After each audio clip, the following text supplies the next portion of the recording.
অধ্যায় ২ ফেরার পথ। সকালের আলোয় ঘরটা অদ্ভুত ঠান্ডা। মা ডাকছেন, কিন্তু কোনো সাড়া নেই। নীলা দরজা খুলে দেখে হৃদয় নেই, শুধু টেবিলে সেই বই। নীলা কি মনে করে বইয়ের পাতা উল্টালো।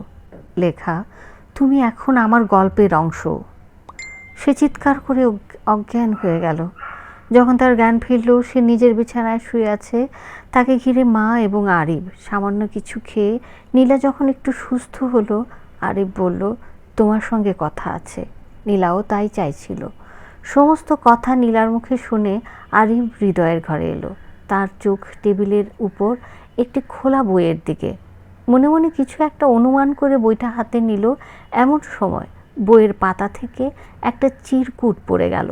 তাতে হৃদয়ের হাতের লেখা, যদি আমি হারিয়ে যাই, পিছনের বাড়িটাই খুঁজে নিও। সন্ধ্যের পর, তার আগে আমাকে পাবে না। বইটা টেবিলে রেখে আরিফ বের হয়ে এলো ঘর থেকে। তারপর নীলা এবং তার মাকে খুলে বলল সব। নীলার মা কেঁদে উঠলেন। নীলা বলল, আমিও যাব সন্ধেবেলায়। সন্ধ্যা নামতেই তারা দুজন বেরিয়ে পড়ল। বাতাসে হালকা শীত, চারপাশে শিউলি ফুলের গন্ধ। বাড়িটার সামনে এসে দাঁড়াতেই মনে হলো সময় থেমে গেছে। পুরো বাড়িটা অদ্ভুত নীরব। এমন সময় কোথা থেকে একটা কণ্ঠ ভেসে আসে, নীলা। নীলা চমকে উঠল। ওটা হৃদয়ের গলা। সে দরজার দিকে ছুটল। দরজা শক্তভাবে বন্ধ। আরিফ মোমবাতি জ্বালিয়ে বলল, আমরা একসঙ্গে ভেতরে যাব। ঠিক তখনই দরজা ধীরে ধীরে নিজে থেকেই খুলে গেল।